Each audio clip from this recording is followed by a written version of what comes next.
April Millsap was born on January 2, 2000, and lived with her mother Jennifer Millsap and her stepfather David Lichtenfeld.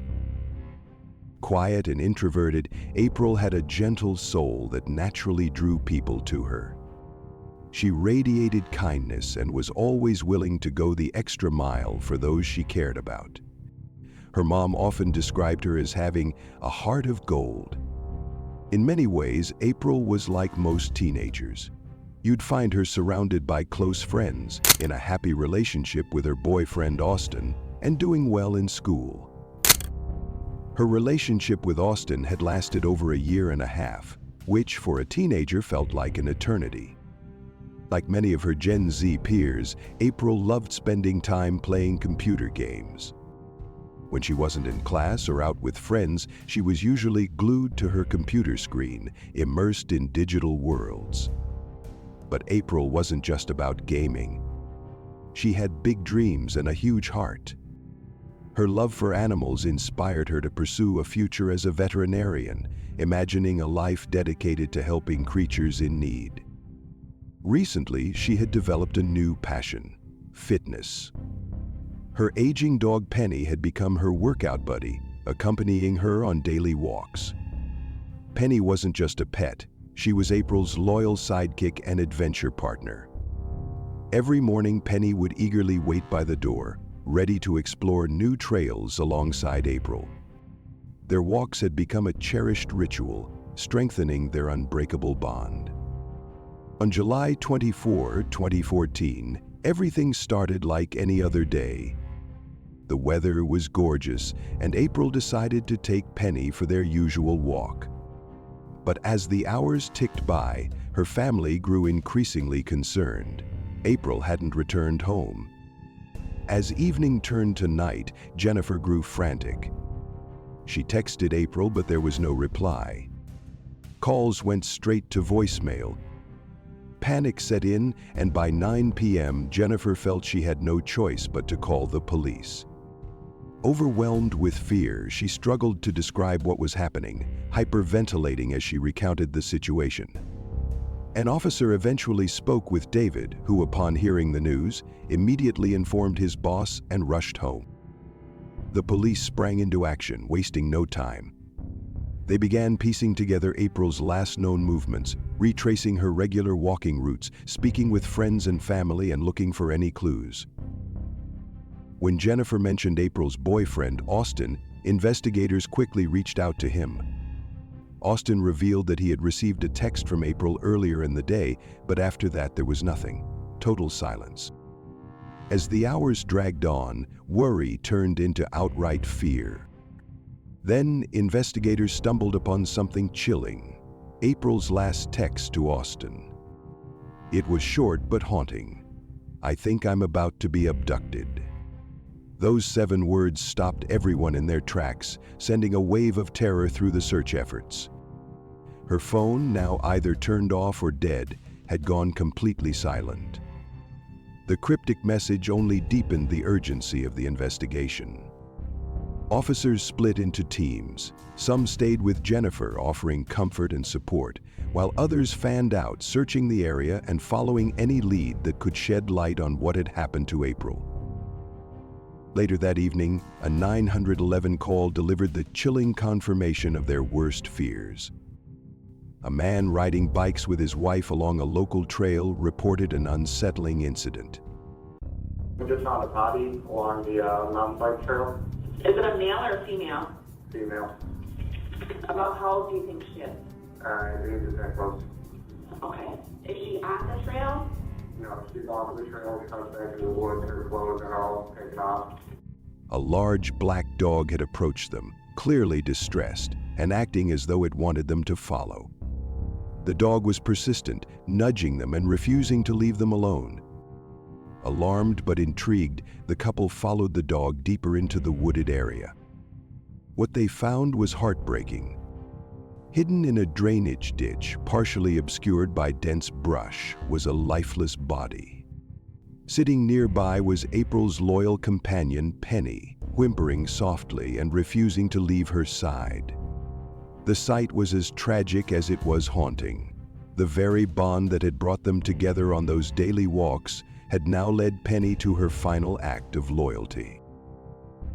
When police arrived at the scene, they confirmed the body was that of 14-year-old April Millsap. Her clothing matched the description of what she had been wearing when she left home earlier that day. However, the discovery was heartbreaking. Her shorts and underwear had been pulled down to her ankles, and her blouse was torn and pushed up to her waist, leaving her partially exposed. An autopsy later revealed a disturbing truth. Although there were indications of an attempted assault, April had not been sexually assaulted. The cause of death was determined to be a combination of blunt force trauma to the head and asphyxiation caused by neck compression. Even more horrifying, her body bore over 48 injuries, painting a grim picture of the attacker's unimaginable rage and brutality. April's body was found in a remote wooded area, deliberately concealed beneath thick foliage. It was such a hidden spot that stumbling upon it seemed almost impossible. Miraculously, it was her faithful dog Penny who led a group of bikers and eventually the police to the location of her body. News of April's death quickly spread, sending shockwaves through the small, tight-knit community. As the town reeled from the tragedy, the police were cautious about releasing too much information, confirming only that a body had been found while they focused on piecing together what had happened. Detectives wasted no time questioning people who had been near the walking trail that day. One witness came forward with a crucial tip, reporting the sighting of two men in an old white van. This detail became the first significant lead in the investigation. Police launched a widespread effort to locate the van, involving local media to ask the public for assistance and tracking down every potential clue. Eventually, two men matching the description were identified and brought in for questioning. However, after extensive investigations, both men were cleared of any involvement, leaving the detectives at a frustrating standstill. Determined to uncover the truth, investigators returned to April's last text message to her boyfriend and reanalyzed the evidence from the crime scene. A chilling theory began to take shape. Someone, a man, perhaps older, had noticed April during her walk and followed her. He might have tried to speak to her, and when she ignored him, his frustration spiraled into violence. Detectives speculated that this man attacked April and dragged her into the woods. This theory became even more plausible when another witness came forward, claiming to have seen a young girl resembling April walking alongside an older man around the time of her disappearance. The man was described as riding a blue motorcycle. This new lead injected fresh energy into the investigation, aligning perfectly with the emerging theory. Once again, law enforcement turned to the public, asking for any information about a man riding a blue motorcycle. But, despite their renewed efforts, progress on the case remained slow, and detectives found themselves still searching for the key to solving April's tragic and senseless murder. After weeks of tireless investigation, the police finally made a significant breakthrough. Several of April's personal belongings were discovered kilometers away from the main crime scene. It seemed her attacker had hastily ditched the items while fleeing, likely in a panicked effort to dispose of evidence. But what may have been a careless mistake for the culprit turned into a pivotal clue for investigators. With this newfound lead in hand, authorities launched an extensive search of the surrounding area, meticulously scouring the dense forest, from overgrown thickets to winding walking paths. Then came the discovery that changed everything: April's cell phone. Even more crucial, the active fitness tracker on her phone had recorded detailed data about her movements, pace, and walking route that day. What it revealed was deeply unsettling. The tracker pinpointed the exact spot where April had sent a frantic message to her boyfriend, warning him she was being followed. Shortly after, It recorded her increasing pace as she hurried to get home. And then, something horrifying. A sudden dramatic surge in speed. The tracker captured a pace nearing 40 km/h, a speed far too fast for any human on foot, strongly suggesting that April had been forcibly taken in a motorized vehicle, perhaps a motorcycle. This chilling revelation shifted the investigation into high gear. Using this key information, the police focused their efforts and began conducting checkpoints around town. They asked residents a straightforward but vital question. Do you know anyone with a blue and white motorcycle? Days later, a promising tip came in. A local resident reported a neighbor who owned a bike matching that description, but mentioned something alarming. The neighbor had stopped using the motorcycle around the same time April's murder occurred. The investigation then zeroed in on the Vancalis family. The household consisted of 66-year-old James Sr. and his 32-year-old son, James Jr., who lived with his girlfriend, Crystal, and their 3-year-old child. James Jr.'s past raised immediate suspicions, as he had a criminal record that included child abuse, theft, and drug offenses. Acting swiftly, authorities raided the Vancalis home. Inside, they uncovered a large stash of marijuana, which led to immediate drug charges being filed against both James Sr. and James Jr. However, investigators were after more than just drugs. They were determined to find the blue and white motorcycle that could be the key to solving April's case. Despite combing through the house, garage, and backyard, the motorcycle was nowhere to be found.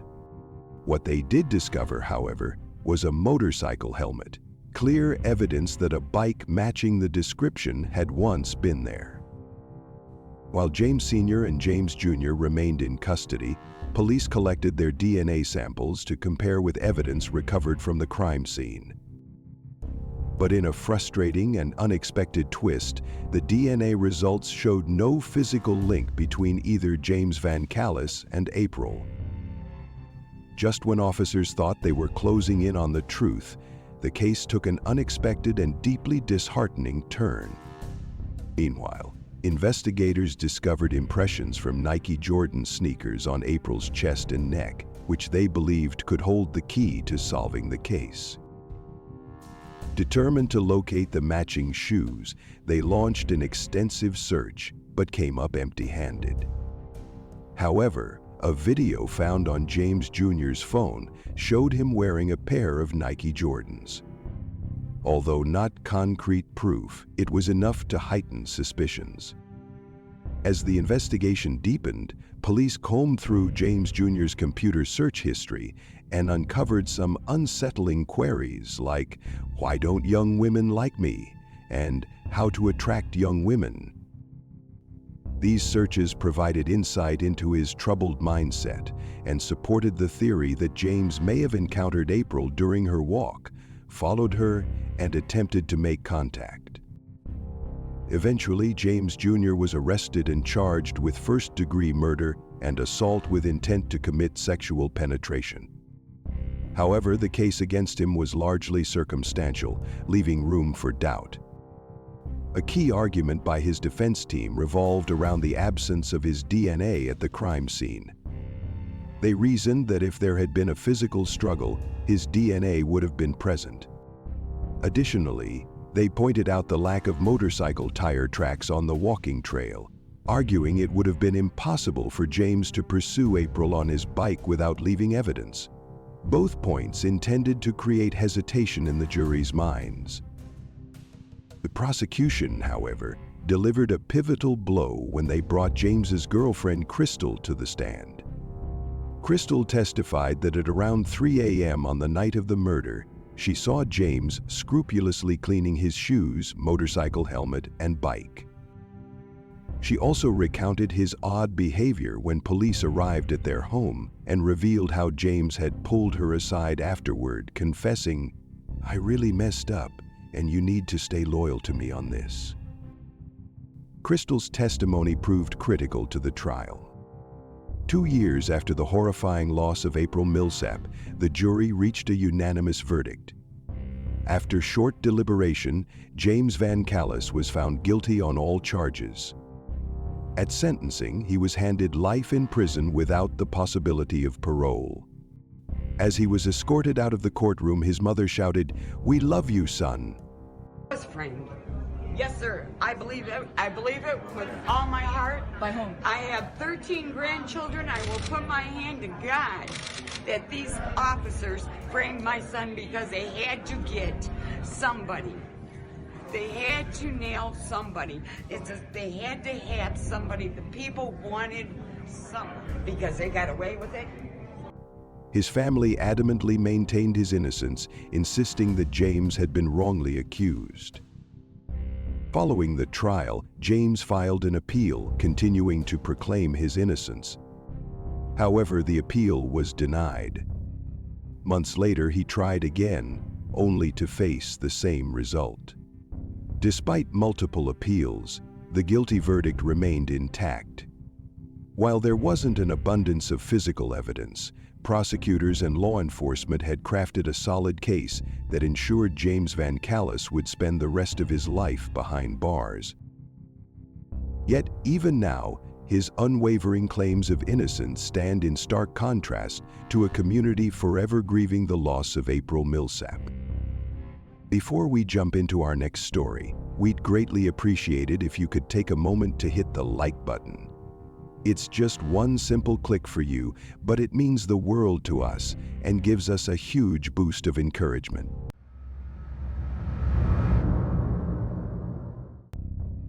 Pratibha Gautam was born into a modest but loving family in Kanpur, a bustling city in Uttar Pradesh, India. Her father worked as a bank employee, ensuring the family's needs were met, while her mother lovingly managed the household and nurtured Pratibha and her younger sister. Even as a child, Pratibha showed a keen interest in law and justice, an early passion that would shape the course of her life. Determined to turn her dreams into reality, Pratibha chose to study law after high school.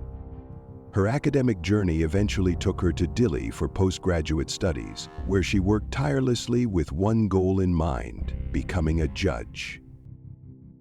During this transformative period, she crossed paths with Manu Abhishek Rajan, a motivated 27-year-old lawyer with big dreams. Abhishek came from a prestigious legal lineage. His father, Justice Suresh Chandra Rajan, was a highly regarded figure in the judiciary. Their shared passion for the law brought them closer together.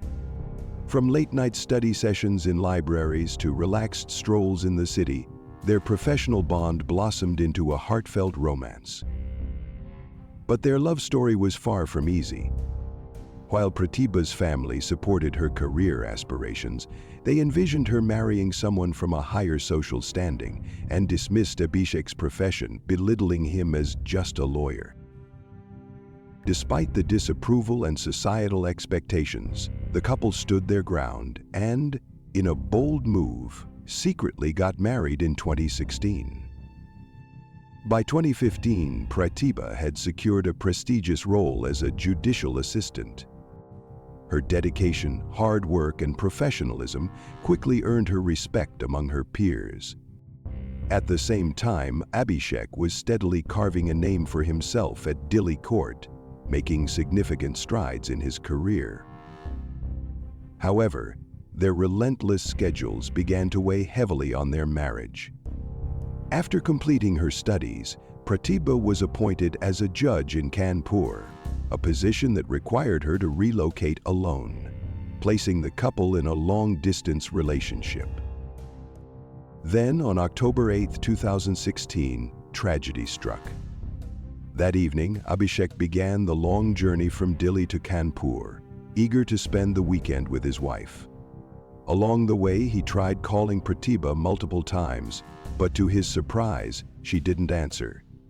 At first, he assumed she might be busy or resting, but as the journey progressed, his growing unease became impossible to ignore. In the early hours of October 9, Abhishek finally reached Pratibha's residence, consumed by worry. He rang the doorbell and knocked repeatedly, but there was no response. Panicked, he eventually forced the door open, and what he found inside would forever change his life. Pratibha's lifeless body was hanging from the ceiling fan in the living room. Cuts on her wrists, accompanied by dried blood, painted a horrifying picture. In a state of shock, Abhishek tried to bring her body down, but the rope snapped, causing her to fall to the floor. Overwhelmed with grief, he rushed to the closest police station and, trembling, reported her death, believing it to be a case of suicide. But when the police arrived and examined the scene, things didn't add up. Abhishek's account stating she was hanging and the rope broke when he touched it didn't align with the evidence. Bloodstains on the floor and furniture suggested something far more complex. These discrepancies raised immediate suspicions, prompting investigators to launch a detailed inquiry. They scoured the crime scene, collected forensic evidence, and began piecing together the events of that devastating night in hopes of unraveling the tragic and mystifying death of Pratibha Gautam. Pratibha's body was sent for an autopsy, where forensic experts determined the cause of death to be asphyxiation. But something about the whole situation didn't sit right. Her body was covered with injuries that contradicted the idea of suicide. Notably, her right arm had 14 deep cuts, and her left arm had 8, all of them parallel and precise. These weren't the kind of wounds one would expect from a struggle. And to add to the mystery, when investigators examined the ceiling fan, they found it too fragile to support the weight of an adult. The case became even more puzzling when investigators looked into the possibility of forced entry. The apartment door was completely intact, no signs of damage, no evidence of a break-in. Then came the biggest twist of all. Pratibha was 3.5 months pregnant. This revelation cast serious doubt on the suicide theory. It was hard to believe that someone expecting a child would take such a step. As if that wasn't enough, her body also displayed bruises and other injuries, strongly suggesting foul play. Pratibha's family painted a very different picture of her life. They described her as a confident, independent woman, someone who wouldn't harm herself. They outright accused her husband Abhishek and his family of being involved in her death. Whether it was direct involvement or circumstances they created, the family believed they were guilty.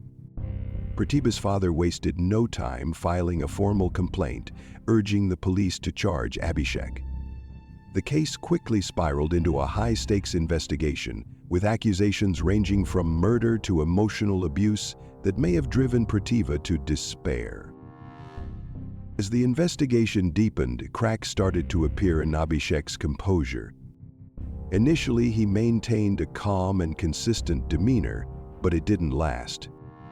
Under pressure, his story began to unravel, and inconsistencies in his statements set off alarm bells for the investigators. His phone was seized, and a deep dive into his calls, messages, and emails uncovered alarming details.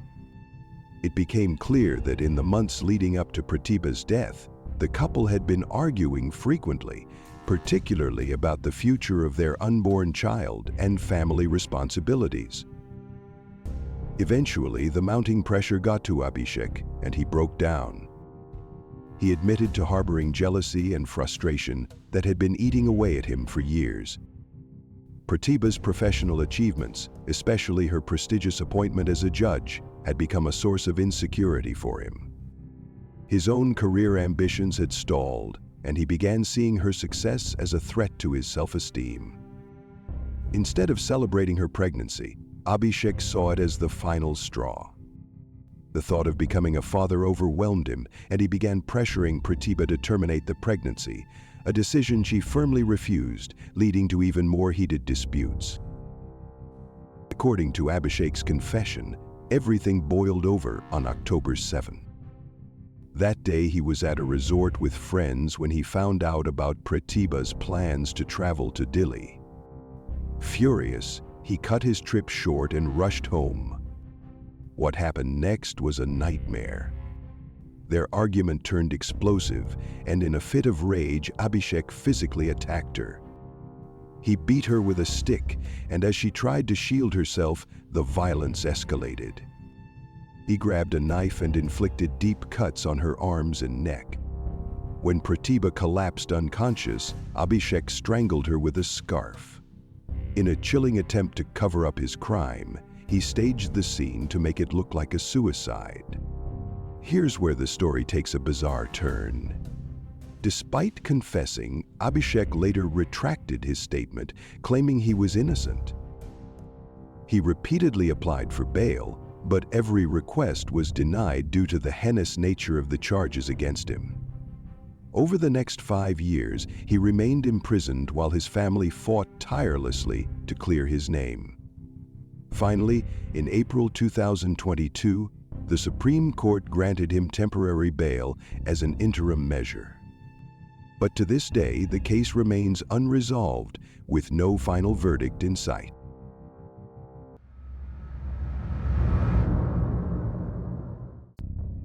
Today we're diving into a gripping story that takes us to Chulawuta, Florida, a quaint little town with a population of just 2,500. This is where the Amato family lived, a seemingly ordinary, well-off household.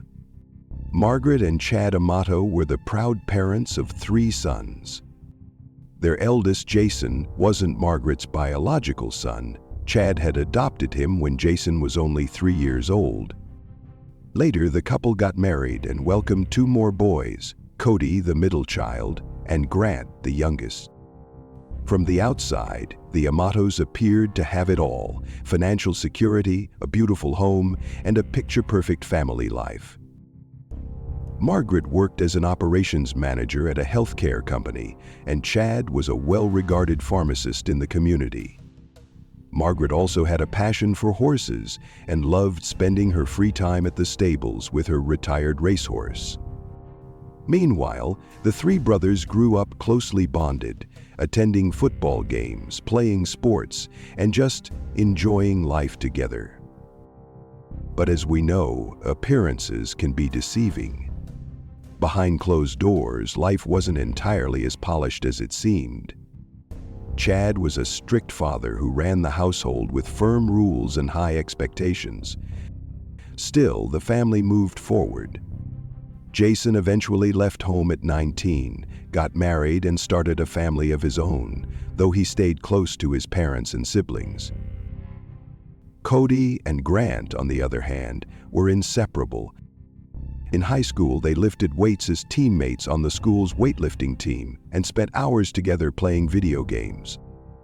Grant was naturally quieter and more introverted, often struggling to make friends on his own. He leaned heavily on Cody, tagging along with his older brother and his circle of friends. After high school, Grant pursued a nursing degree at the University of Florida, graduating in 2011 with hopes of following his family's footsteps into the medical field. Unfortunately, life didn't go as Grant had planned. By 2018, his nursing career took a devastating turn. He was fired from his job at the hospital after being caught with 8 stolen vials of propofol. The police were called and Grant admitted to stealing the drugs. He confessed to administering them to patients, sometimes giving more than the required dosage. Surprisingly, despite his admissions, the charges were dropped, and he was released from custody later that November. While he avoided jail time, the fallout was immense.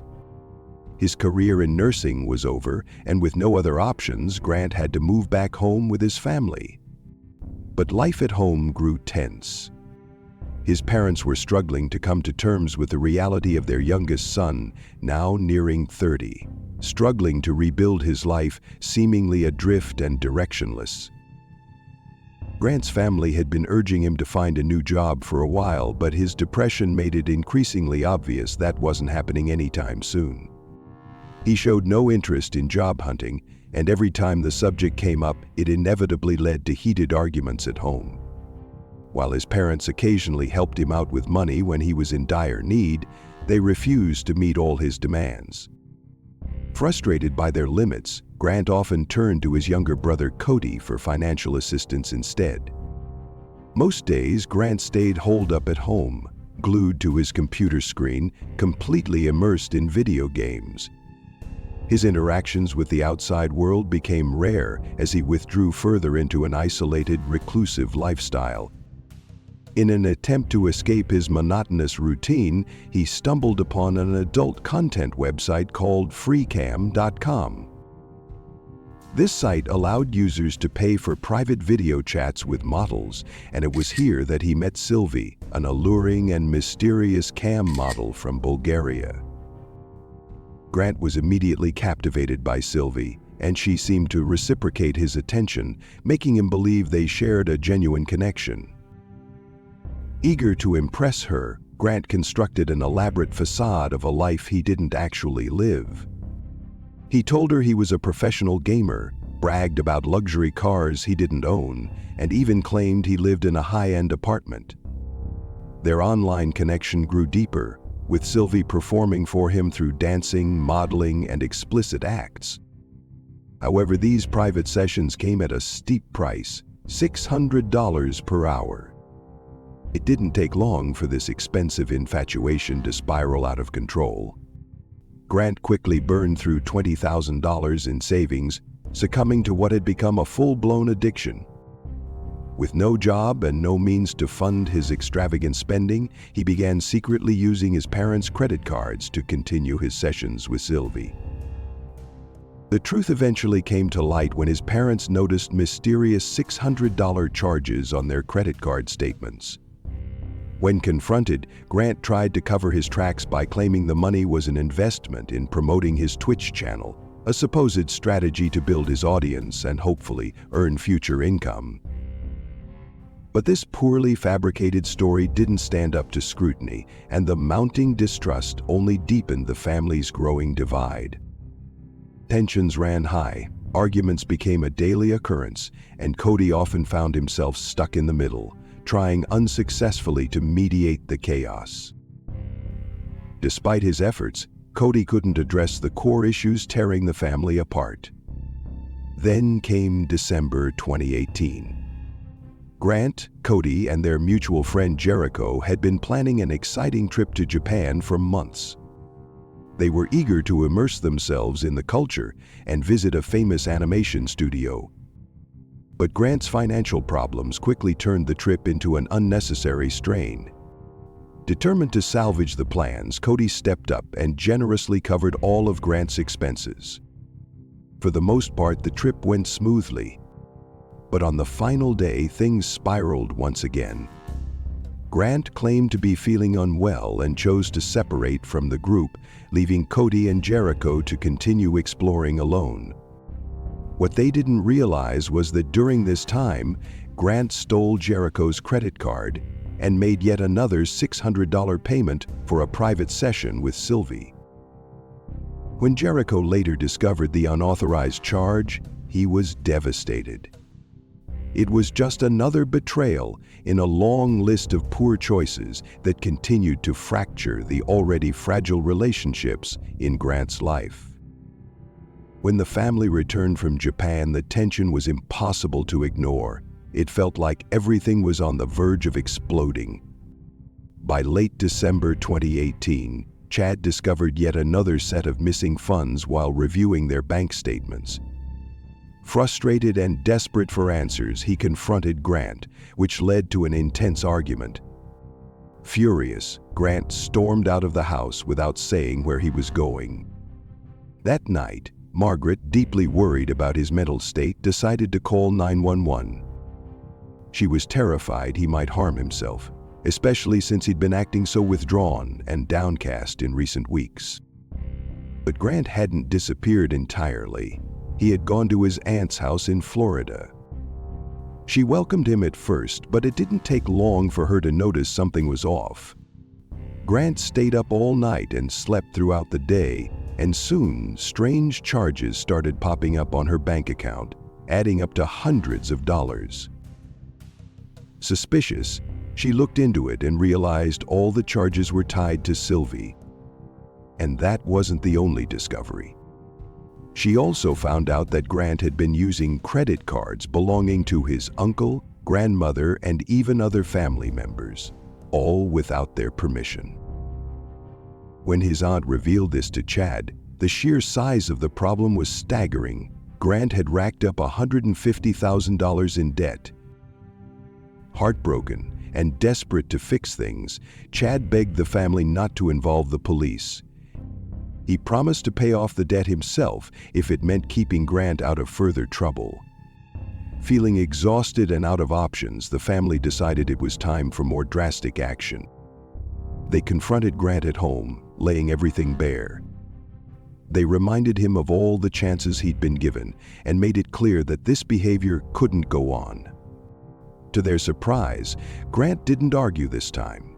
He finally agreed to attend a rehabilitation center in South Florida.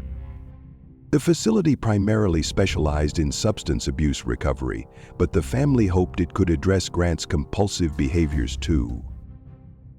Scraping together $15,000, they enrolled him in the program, clinging to the hope that this was the breakthrough they had been waiting for. After dropping him off, they returned home cautiously, optimistic that they had taken the first real step toward resolving things. While Grant was at rehab, Chad and his other son Cody decided to go through Grant's room. What they found on his computer left them speechless. Grant had created an elaborate online persona, a complete fantasy where he portrayed himself as a successful video game streamer, living a glamorous and independent life. Shocked by this level of deception, Chad and Cody even considered reaching out to Sylvie to expose the truth, that Grant was unemployed, living at home, and lying to sustain his fake online image. Meanwhile, Grant's stay at rehab didn't last long. Within just 2 weeks, he convinced the staff he was better and ready to leave. Unfortunately, the facility, likely unequipped to handle Grant's deeper issues, allowed him to check out early. When Grant returned, Chad immediately set firm rules if he wanted to stay under their roof. These conditions were non-negotiable. No phone or internet privileges. His computer would be removed from his room. He was required to find a job and start repaying the money he owed to the family. And most importantly, he had to cut off all contact with Sylvie. To Grant, these conditions felt unbearable. When he learned that his family had reached out to Sylvie, he was furious and deeply humiliated. Still, at first he appeared to comply. Surprisingly, his relationship with his mother, Margaret, seemed to improve. She took on a more nurturing and hopeful approach, truly believing that this could finally be the turning point they had all been desperately waiting for. Over time, Grant's initial attempts to follow the household rules began to fade, and his old habits slowly crept back. One day, he approached his mother, Margaret, and asked to borrow her phone. Her phone had internet access, and Grant wanted to use it to chat with Sylvie on Twitter. Margaret hesitated at first, but eventually gave in and handed it over. However, when Chad found out, it led to a massive confrontation. To him, this was the final straw. Furious, Chad accused Grant of financially destroying the family and jeopardizing their retirement. He then delivered an ultimatum. Grant could no longer stay under their roof. Fast forward to the morning of January 25, 2019, when alarm bells rang at Cody's workplace. Cody, known for his reliability, always punctual, and easy to get a hold of, hadn't shown up for work. His absence was out of character, and his concerned co-workers quickly alerted the authorities. By around 9 a.m., police arrived at the Amato family home to conduct a welfare check. They knocked on the door but got no response. Despite multiple cars in the driveway, the lower-level windows were oddly covered with paper, blocking any view inside. Left with no choice, officers forced their way in, and what they uncovered was nothing short of horrifying. In the kitchen, Chad's body was found lying face up in a pool of blood. Drag marks and blood trails hinted at his desperate attempt to move, perhaps to get help, but his injuries had proven fatal. Margaret was discovered next, slumped at her desk in her office. Her computer screen was still on, with a glass of wine beside it. She had been shot from behind. Near the garage door, officers found the third victim, Cody. He lay lifeless next to 2 handguns and several spent shell casings.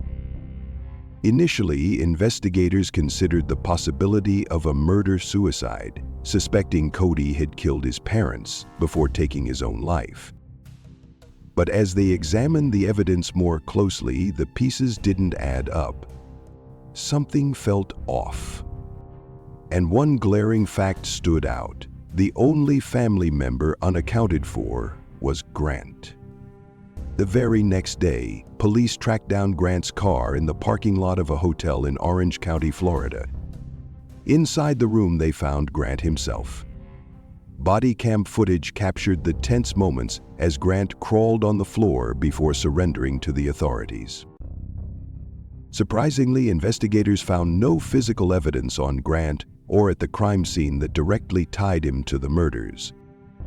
No fingerprints, no DNA, no trace evidence, absolutely nothing. Authorities suspected the crime scene had been meticulously cleaned and staged, making it incredibly difficult to identify the perpetrator.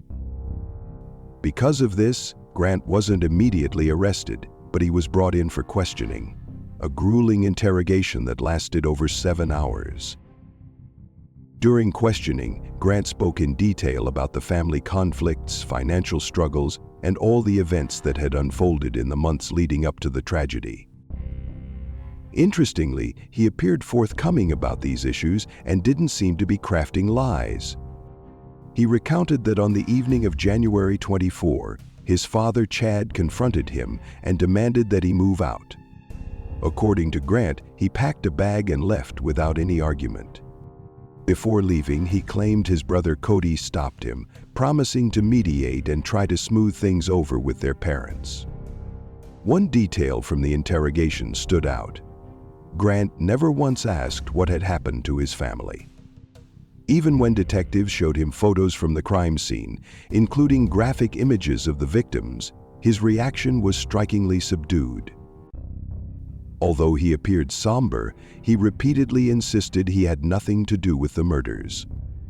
The only guilt he admitted to was not for the crime itself, but for being a source of stress for his family, who had often accused him of stealing and betraying their trust. Meanwhile, Grant's older brother Jason was devastated upon learning what had happened.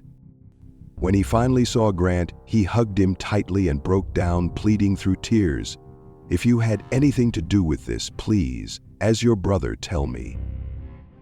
If I hear it from someone else, it'll destroy me." Even then, Grant denied any involvement, maintaining his innocence and sticking firmly to his story. For detectives, progress was slow.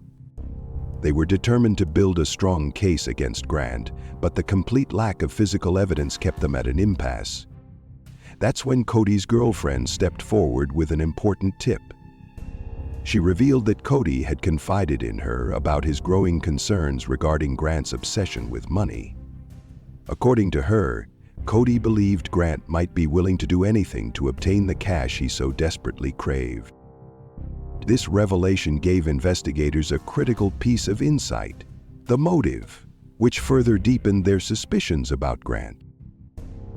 Further analysis of the crime scene left no room for doubt. This was no murder-suicide. Cody's body was discovered close to the door leading to the garage, but something was off. There was no blood where he was found or behind the door. This suggested the door had been open when Cody was shot and later closed by someone else, something a deceased person obviously couldn't do. Investigators also noted a pool of blood beneath his body, indicating he had likely been moved from another location to where he was ultimately found. Chad's case was just as disturbing. He had been shot in the back, and while the first wound wasn't fatal, evidence revealed that he had tried to crawl for help. Tragically, he was fatally shot on the kitchen floor. A search of Grant's car later revealed damning items: Chad's and Cody's bank cards, along with Chad's passport. This strongly indicated that Grant had planned to flee after carrying out the brutal killings. To make matters worse, investigators found a handwritten note seemingly left by Cody, which turned out to be a forgery. On Chad's iPhone, they uncovered chilling clues: financial transactions transferring money to Grant's account on the very day of the murders. The most horrifying part? This transfer was made after Chad's death, using his fingerprint for authorization. If that weren't incriminating enough, just hours after the murders, Grant brazenly used Cody's credit card to send money to Sylvie, the woman he was unhealthily obsessed with. The evidence painted a clear picture. After the murders, Grant spent hours staging the scene to frame it as a murder-suicide. Further details at the scene completely unraveled this false narrative. 4 shell casings were recovered, but none matched any of the firearms in the home, implying the murder weapon had been removed. Investigators also found that Chad's body had been tampered with. Specifically, a gun holster was placed on him post-mortem. Blood-stain patterns on his hands didn't align with his body's final position. Shortly after these findings, Grant was arrested. When tested, gunshot residue was found on him, solidifying the case. As they dug deeper into Grant's computer, investigators made a shocking discovery: a letter he had written just 2 days before the murders. This letter, addressed to Sylvie and some online contacts, was essentially a confession. In it, Grant admitted to living a lie. Far from being the successful person he had claimed, he was still living with his family. He also revealed that his parents had sent him to rehab after uncovering his financial deceptions. Instead of taking responsibility, he blamed his family, accusing them of ruining his image in Sylvie's eyes and casting himself as the victim. When Grant's trial began in July 2019, the courtroom was filled with tension and raw emotion. Jason, the last surviving member of the Amato family, gave a heartbreaking testimony, openly sobbing as he talked about losing his parents and brothers in one devastating night. In stark contrast, Grant showed no emotion, not even when graphic crime scene photos were shown to the jury. But when an image of Sylvie was displayed, his cold exterior cracked. His obsessive fixation on her was undeniable, overshadowing any remorse or acknowledgement of his family's tragedy. After 8 hours of deliberation, the jury reached a verdict. Grant Amato was found guilty on all charges and sentenced to life in prison without the possibility of parole. The evidence against him was overwhelming, yet Grant continues to maintain his innocence. In the end, his story remains a chilling tale of obsession, betrayal, and unimaginable loss, a stark reminder of how an all-consuming fixation can devastate entire lives.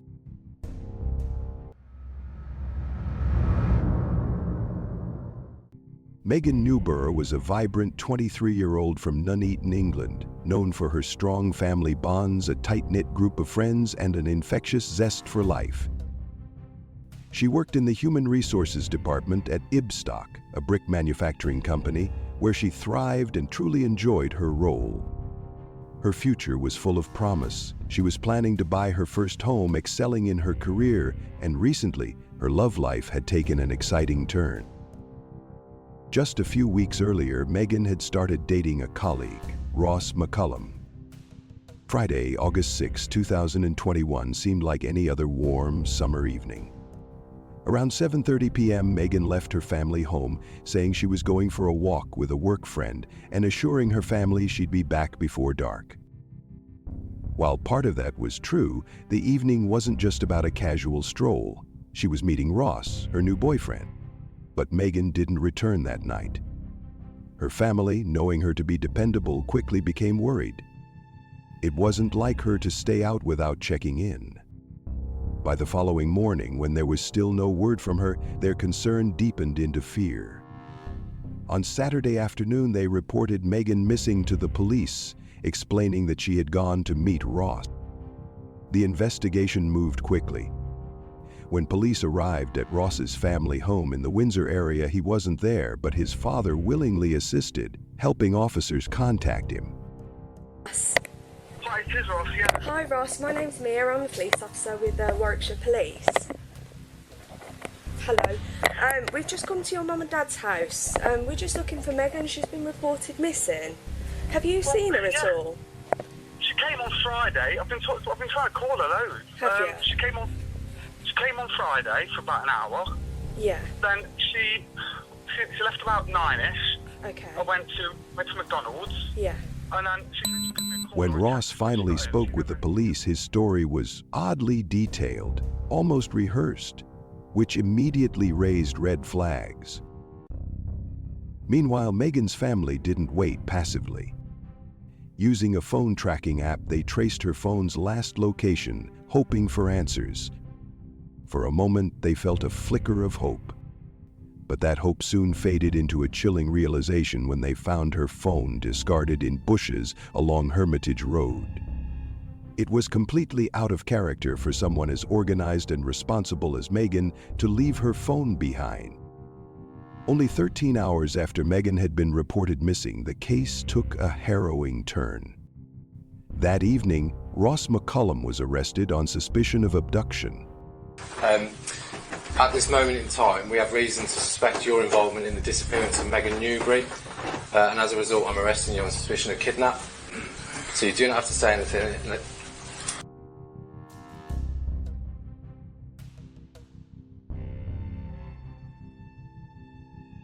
But the nightmare didn't end there. Megan's body was discovered hidden under a fence not far from where her phone had been found. The gravity of the tragedy became undeniable. By Sunday morning, the evidence against Ross was mounting. Megan's car was located in a college parking lot, with bloodstains found on the passenger seat and nearby areas. Faced with overwhelming proof, Ross McCullum was formally charged with the murder of Megan Newbury. During the interrogation, Ross confessed to the chilling crime in unnerving detail. He revealed that Megan had come to his family home that evening, but at some point things spiraled into a horrific nightmare. Consumed by anger, Ross strangled Megan. Panicking and uncertain if she was dead, he grabbed a sharp object and viciously slit her throat. Desperate to hide his actions, Ross used a bedsheet to clean up the blood before moving Megan's body into his car. Despite not having a driver's license, he drove to a secluded location. There, he left her body on a stone wall, discarded her phone into the bushes along Hermitage Road, and abandoned her car in a college parking lot. To avoid raising suspicion, he took a taxi home, but instructed the driver to drop him off a short distance from his house. Back at home, Ross embarked on a disturbingly calculated charade. He sent a text to Megan's phone that read, "Are you okay, baby?" Later that night, around 11 p.m., he messaged again asking, "Are you back yet?" as if nothing horrific had just happened. He sat at his computer and searched for phrases like, "How do you tell a girl you love her?" He even left a voicemail for Megan saying, "You didn't reply to me, you didn't text, you've probably fallen asleep," and strangely thanked her for a fun evening. The next morning, fully aware of the monstrosity he had committed, Ross continued his facade. He messaged Megan, "Good morning, baby," and when she didn't respond, because she couldn't, he sent more texts, pretending to grow worried. Even more unsettling, he searched online for information about infamous serial killer Levi Belfield. Detectives were left with a haunting question. What went so horribly wrong that night? What could have driven Ross to brutally take Megan's life? Ross attempted to justify his horrifying actions by pointing to his past. He claimed childhood trauma had left him vulnerable and said he lost control during their encounter. According to him, Megan had brought up future plans during their conversation, which made him uncomfortable. He specified that at one moment she playfully tapped his leg and leaned in, saying, "Come here." Ross claimed this small gesture triggered painful memories, pushing him into a violent rage. But the Crown Prosecution Service wasn't convinced. They rejected his loss of control defense, arguing that his actions carried signs of premeditation. In November 2022, Ross stood trial. The prosecution presented a grim reality. Megan had likely visited Ross's home that evening, expecting nothing more than a pleasant time together. Yet, within 40 minutes of her arrival, her life was brutally and tragically stolen. The autopsy revealed a chilling truth. Megan's cause of death was clear: severe pressure applied to her neck. Without this critical finding, her death might have been dismissed as an accident. But the evidence told a much darker tale. Megan had been brutally murdered. Investigators dug deeper, analyzing cell tower data from that fateful night, and uncovered a shocking twist. Ross and Megan weren't at his home as initially believed. The data showed they had ventured to a remote wooded area, hinting that they may have gone there for a private encounter. Adding to the disturbing revelations, it came to light that Ross had previously ordered pills to address performance issues. The prosecution painted a horrific picture. When things didn't go as Ross had planned and Megan rejected his advances, he snapped. Overcome with rage, they argued, Ross launched into the violent attack that ended Megan's life. During the trial, Ross admitted he hadn't gone into the woods intending to kill Megan. However, he claimed the situation spiraled out of his control, saying he felt compelled to act. The prosecution, however, presented damning evidence to dismantle his defense. Key testimonies came from other inmates in jail with Ross. One recalled that Ross had boasted, "If I had gone a bit further, I'd have cut her head off." Another testified that Ross openly admitted to killing Megan and even mentioned plans to use mental health issues as part of his defense strategy. Adding to the disturbing narrative, the court reviewed WhatsApp messages between Megan and Ross. What started as seemingly innocent chats took a dark turn, exposing Ross's troubling and obsessive behavior. The messages revealed bizarre demands, including pressuring Megan to indulge his strange fantasies and insisting she call him Lord Commander. These unsettling messages painted a vivid picture of his controlling nature, leaving those following the trial horrified. Ross's defense team tried to frame him as a man deeply scarred by childhood trauma, arguing that his actions resulted from a loss of control. But the prosecution was quick to shut down that argument, stressing that no amount of past trauma could justify Megan's murder. They highlighted Ross's cold, calculated actions after the crime, how he misled investigators, manipulated messages to cover his tracks, and remained eerily calm throughout. After a 6-week trial, the jury at Leicester Crown Court reached a unanimous verdict. On December 12, Ross McCullum was found guilty of murder. Just days later, on December 16, he was sentenced to life in prison. Under the sentence, Ross will only have the chance to apply for parole after serving a minimum of 23 years.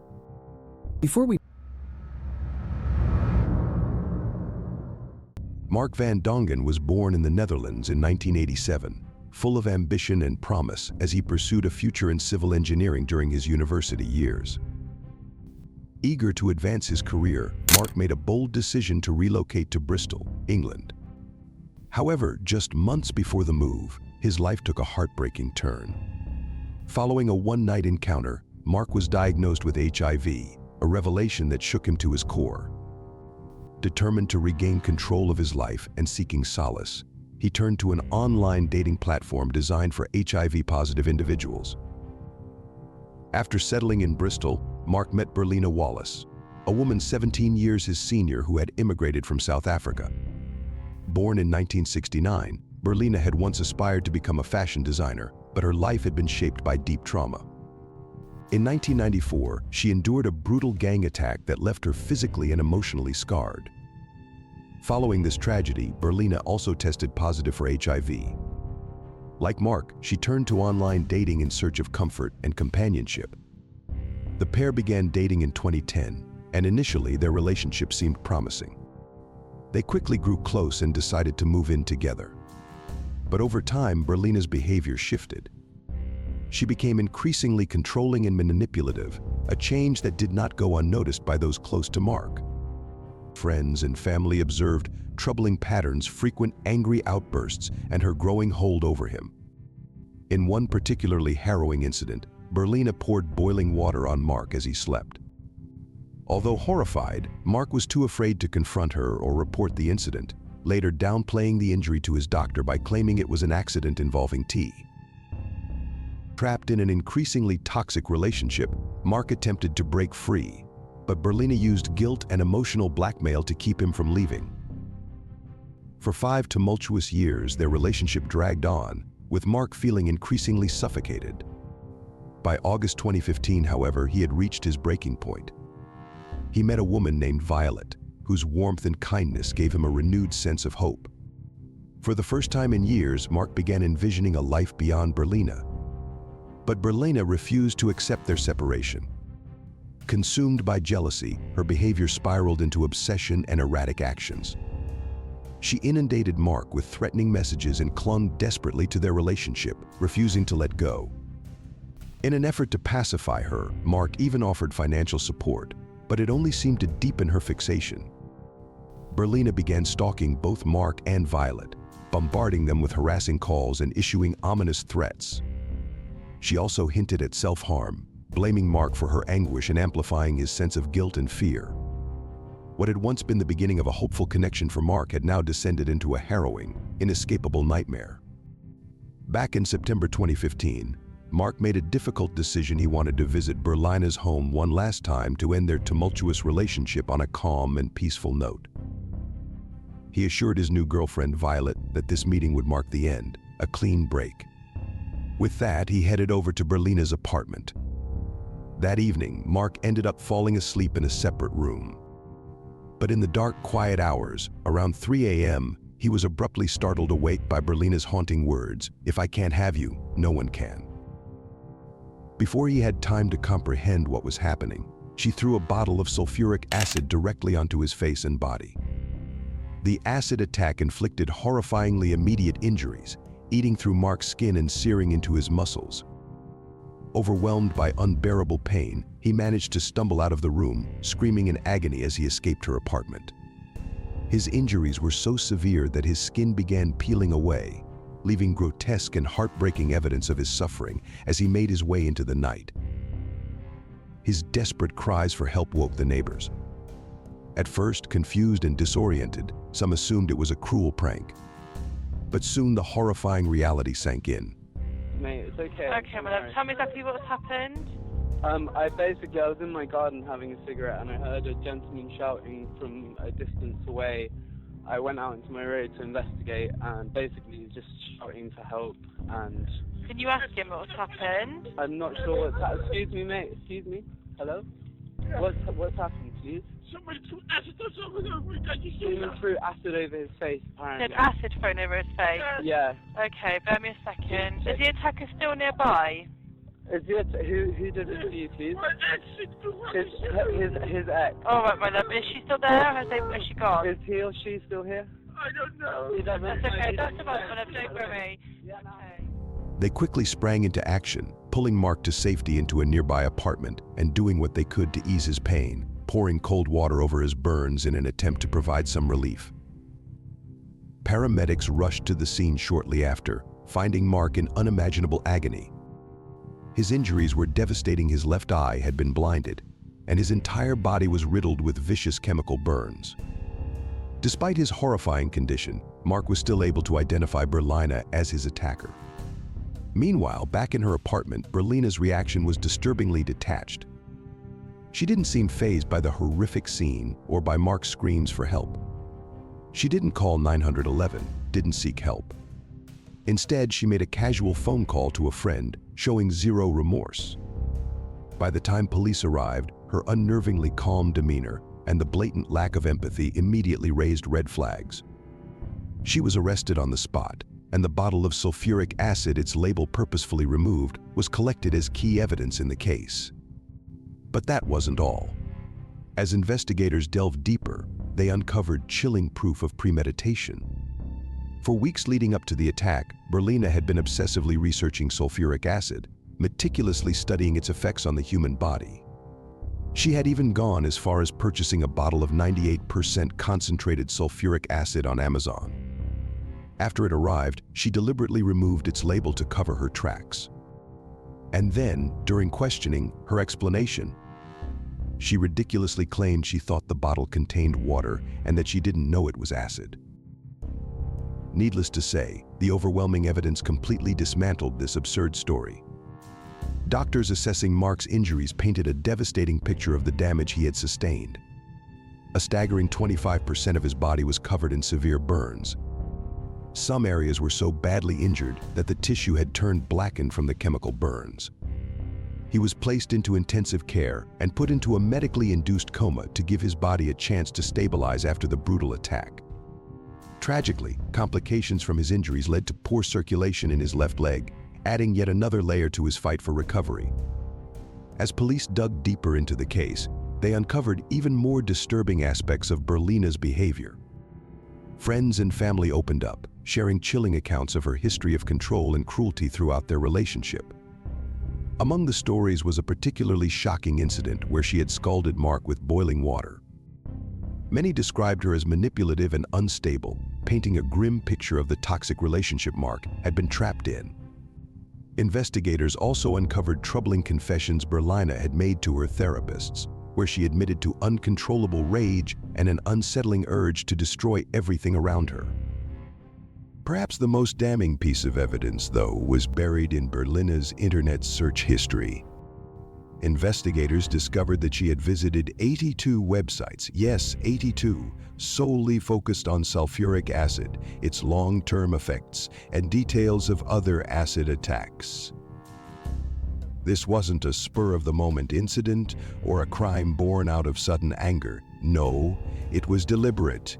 It was malicious. It was cold-blooded. Berlina's attack was driven by jealousy, a calculated act of cruelty designed to destroy Mark in the worst way imaginable. After the horrifying attack, Mark endured 2 years of grueling hospital treatments, spending countless months confined to intensive care. When he finally regained consciousness, the devastating reality of his injuries set in. The acid had inflicted severe nerve damage, leaving him completely paralyzed from the neck down. His only means of communication was through an alphabet board, painstakingly selecting letters with his tongue to form words. Despite the efforts of his loved ones to lift his spirits, the physical and emotional toll became unbearable. Mark's family stood by him, providing unwavering support, but his mental health spiraled downward. In a desperate attempt to improve his quality of life, he was relocated to a care home in Gloucester. Tragically, the conditions there were appalling. During one visit, Mark's father drove hundreds of kilometers only to find his son lying helpless in his own filth, crying for assistance. It was a moment of profound heartbreak for any parent. Determined to spare his son further suffering, Mark's father, with the support of friends and family, arranged for a private ambulance to transfer him to Belgium, where they hoped he would receive superior care. But even with advanced medical treatments, the agony persisted. The sulfuric acid had caused catastrophic injuries, eating through his flesh and exposing his bones, leaving him with unbearable, excruciating wounds. Unable to endure the relentless pain any longer, Mark made the heart-wrenching decision to seek voluntary euthanasia, legal in Belgium. His request underwent review by 3 medical experts who, after assessing the overwhelming extent of his suffering, approved his application. On January 2, 2017, Mark passed away peacefully, with his father by his side, as a catheter was placed into his heart. This moment marked the end of years of unimaginable torment. Nearly 3 years later, in April 2018, Berlina Wallace stood trial for her actions. She denied charges of murder and manslaughter, claiming she believed the bottle she used contained water, not acid. However, the prosecution presented clear evidence that the attack was premeditated. They revealed Berlina had purchased highly concentrated sulfuric acid from Amazon, removed its label to conceal its contents, and extensively researched acid attacks online prior to the assault. Prosecutors argued that her intent was far more sinister than causing harm. They maintained she aimed to permanently disfigure Mark, stripping him of his dignity and isolating him from society. However, the case took a complex legal turn due to Mark's decision to pursue euthanasia months after the attack. Berlina's defense argued that his choice to end his life broke the causal chain of her actions, leaving the jury to wrestle with a difficult verdict. Was she directly responsible for his death? In a highly controversial ruling, Berlina Wallace was acquitted of murder, but convicted of throwing a corrosive substance with intent. She was sentenced to a minimum of 12 years in prison. The verdict ignited public outrage, with Mark's family and many others feeling the punishment was nowhere near severe enough to account for the immense suffering she caused. Critics argued that the justice system had failed Mark and his family. This case became a catalyst for legal reform and played a key role in the creation of the Offensive Weapons Act in 2019. The legislation imposed stricter age restrictions on the sale of corrosive substances and limited home delivery of hazardous materials, measures aimed at preventing similar tragedies in the future. As for Berlina Wallace, she remains behind bars. Her earliest possible release date is set for 2027.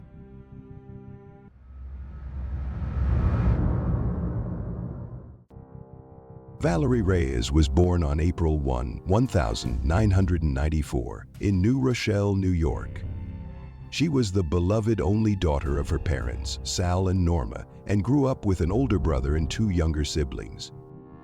From a young age, Valerie discovered her love for art, a passion deeply tied to her close relationship with her mom, who was her biggest supporter. Norma always encouraged Valerie's creativity, nurturing her artistic spirit every step of the way. Known for her focus and determination, Valerie set ambitious goals for herself early on. She was also a homebody at heart, cherishing the warmth of family over the buzz of parties or social events. After graduating high school in 2012, Valerie enrolled in a local college where she quickly made new friends. She also worked part-time at a bookstore in a shopping mall, a job that fit her perfectly. Valerie's love for books shined through as she recommended her favorite reads to customers, something she genuinely adored. Yet, while literature fascinated her, her true passion was art. Valerie spent hours sketching portraits of her friends and classmates, impressing everyone with her natural talent and creativity. Her ultimate dream? To become a tattoo artist and eventually open her own studio.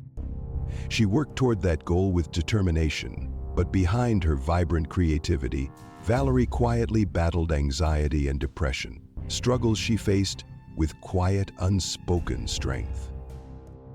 In January 2018, Valerie met Javier through an online platform, and their connection quickly blossomed into a relationship.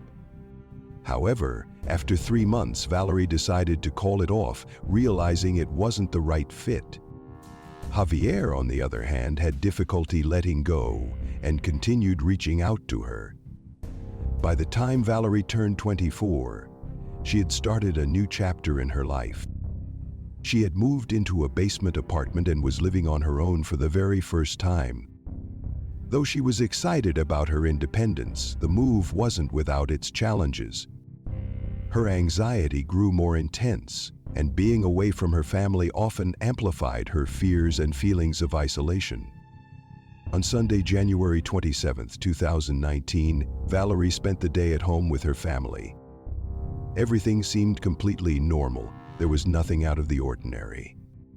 But the following day brought signs of distress. On Monday, Valerie called her mother in a panic, deeply afraid. She confided in Norma that she felt something terrible was about to happen, that her life might be in danger. Concerned, Norma tried her best to calm her down, reassuring her that she could always come home if she felt unsafe. But before Norma could offer more comfort, Valerie abruptly hung up. Later that evening, Valerie sent her mom a text saying she was feeling better and wishing her a good night. The next day, Tuesday, January 29, Norma had plans to meet Valerie, but all attempts to reach her went unanswered. Initially, Norma thought Valerie might be resting after her anxiety-filled day or taking a break with her phone off. However, by Wednesday, her mother's worry had grown into deep concern. Valerie wasn't responding to calls or messages, and no one, friends or family, had heard from her. Calling to make matters worse, she hadn't shown up for her shift at the bookstore, something entirely out of character for her. Norma and her family wasted no time reporting Valerie's disappearance to the police.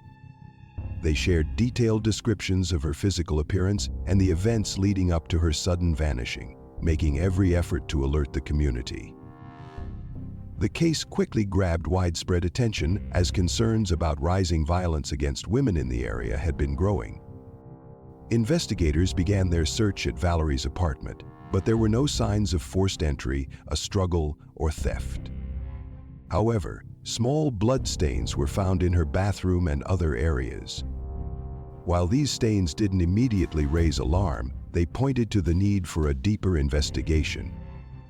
At first, detectives considered the possibility that Valerie had left voluntarily. But her family rejected this idea outright. Valerie was extremely close to her family and always kept in touch. Disappearing without a word was completely unlike her. Making the situation even more unsettling, Norma revealed a chilling detail. Before she vanished, Valerie had confided that she believed someone was trying to kill her. This fueled suspicions and led investigators to question her recent ex-boyfriend, Javier. Surprisingly, Javier not only cooperated with the investigation but even helped search for Valerie, providing authorities with an ironclad alibi for the day she went missing. With no evidence tying him to the disappearance, Javier was ruled out as a suspect. Soon, a potential lead surfaced. One of Valerie's friends claimed to have seen her at the New Rochelle train station just days before she disappeared. According to the friend, she had been wearing a dark green jacket, black jeans, and black shoes. There were also unverified reports of her being spotted in Manhattan and at a few bars. But after further investigation, detectives found no concrete evidence to support these sightings. To piece together what happened, investigators turned to Valerie's bank records. What they found only deepened the mystery. Over $10,000 had been withdrawn from her account through multiple ATM transactions. This strange financial activity raised even more questions. Adding to the intrigue, security camera footage emerged showing a woman who looked strikingly similar to Valerie. When Norma reviewed the footage, she confirmed it appeared to be her daughter. This tiny glimmer of hope prompted authorities to circulate Valerie's photo in the media, pleading with the public for help. Despite the widespread outreach, no solid leads came through, and the investigation hit a frustrating dead end within the first crucial week. Then, on February 5, 2019, the case took a horrifying turn. At around 8 a.m., a road maintenance crew in Greenwich, Connecticut made a chilling discovery. One worker spotted a bright orange suitcase lying just a few yards off the main road. It didn't appear discarded at random. It looked deliberately placed. Driven by curiosity, the worker opened the suitcase but was immediately overwhelmed by a sickening odor. Horrified, he backed away and called the police. When officers arrived and examined the suitcase, they found the body of a young woman crammed inside. She was dressed in jeans and a shirt, but her shoes were missing. Her shirt was partially unbuttoned and her knees and ankles were bound tightly with rope. Her wrists were taped together and duct tape covered her mouth and chin. By the state of decomposition, it was clear she had been there for several days. While formal identification was still pending, investigators strongly believed the victim was Valerie Reyes. Her family was notified immediately, and her father and brother were called to the morgue to confirm the body. Overwhelmed with grief, Norma chose not to attend. Despite the immense difficulty of confronting Valerie's injuries, her father and brother made the heartbreaking identification: it was indeed Valerie. In that moment, their worst nightmare became a devastating reality. The forensic investigation determined that Valerie's cause of death was asphyxiation, prompting investigators to dig deeper into her digital footprint and financial records. What they uncovered was deeply unsettling. The first red flag tied to Valerie's bank account appeared on January 29, just after 5 a.m. Surveillance footage from an ATM showed a man dressed in black pants and a black shirt, his face completely hidden by the hood of his sweatshirt, withdrawing cash with Valerie's debit card. By carefully analyzing the footage, authorities were able to track the vehicle the man arrived in and identify its license plate. This crucial lead pointed them to the car's owner, but here's where things took an unexpected turn. The car had only been rented for 2 days. The name on the rental agreement? Javier Rojas, Valerie's ex-boyfriend. The two had briefly dated the previous year for about 3 months, before Valerie ended the relationship and moved on. Detectives soon uncovered that Javier had been repeatedly using Valerie's debit card to withdraw substantial amounts of money. But exactly who was Javier Rojas? Let's take a closer look. Javier was born on January 3, 1995, in Venezuela. By 2017, he had acquired Portuguese citizenship, giving him dual nationality, and eventually moved to the United States in search of a better life. Like many others at the time, Javier had fled Venezuela to escape the country's devastating economic crisis, marked by skyrocketing hyperinflation, severe shortages of basic goods, and unemployment levels nearing 90%. Once in the U.S., Javier took on a variety of jobs, working as a cleaner, a barista, and eventually as a waiter. In January 2018, he met Valerie through an online dating app, and their relationship blossomed quickly. Javier fell head over heels for her. On social media, he didn't shy away from expressing how much she meant to him, showcasing his affection through posts and captions that made it clear he couldn't imagine losing her. But Valerie didn't share the same feelings. She was focused on her aspirations, her goals, and building the life she envisioned for herself. While Javier's devotion might have seemed charming initially, it soon became suffocating. His constant need for attention and borderline obsessive behavior began to unsettle her. Eventually, she decided to end the relationship. Javier, however, refused to accept their breakup. He bombarded her with calls, texts, and attempts to manipulate his way back into her life. Valerie's mother, Norma, had always been cautious of Javier, recognizing his controlling tendencies early on. Things took a disturbing turn in September 2018, when Javier crossed a serious line. He accessed Valerie's bank account information in an attempt to reinsert himself into her world. Valerie confided in her friends about the frightening incident and made it clear she would never meet him face to face again. But despite the boundaries she set, the events that followed spiraled into a heartbreaking tragedy that no one could have foreseen. On February 11, 2019, police arrested Javier Rojas at his rented apartment in Flushing, Queens, New York. During questioning, he admitted to using Valerie Reyes's bank card, but tried to cover his tracks with an outlandish story. He claimed he had found a wallet in Manhattan that, conveniently enough, had the card's PIN written on a note inside. Unsurprisingly, investigators weren't convinced and kept pressing him for the truth. Eventually, Javier confessed that he had contacted Valerie on the evening of January 28th and visited her apartment. According to him, their reunion was emotional and intense since it had been a long time since they last saw each other. But the situation quickly took a dark turn. Javier alleged that Valerie had accidentally fallen and hit her head. When she became unresponsive, he panicked and tried to revive her, but tragically she didn't wake up. What Javier said next in his confession was even more disturbing. He claimed that while he was still trying to process what happened, Valerie suddenly regained consciousness in a panic and began screaming in fear. Afraid her cries would attract attention, he silenced her by taping her mouth and binding her hands and feet. Then, according to his account, he lost control. Convinced he had no way out, he stuffed Valerie into a suitcase and abandoned it in a remote, wooded area. Here's the most horrifying detail. Valerie was still alive when he forced her into that suitcase. With her mouth taped shut, she struggled to breathe in the confined space until she tragically suffocated. But it didn't end there. After discarding the suitcase, Javier went back to her apartment to clean up and erase any signs of his presence. He desperately scrubbed every surface in an attempt to cover his tracks. However, his efforts were futile. Forensic testing later revealed his DNA on the suitcase handle and under Valerie's fingernails, evidence that not only supported his confession, but also confirmed his involvement in her death. Despite Javier's initial claim that this was all an accident, the evidence painted a much different picture.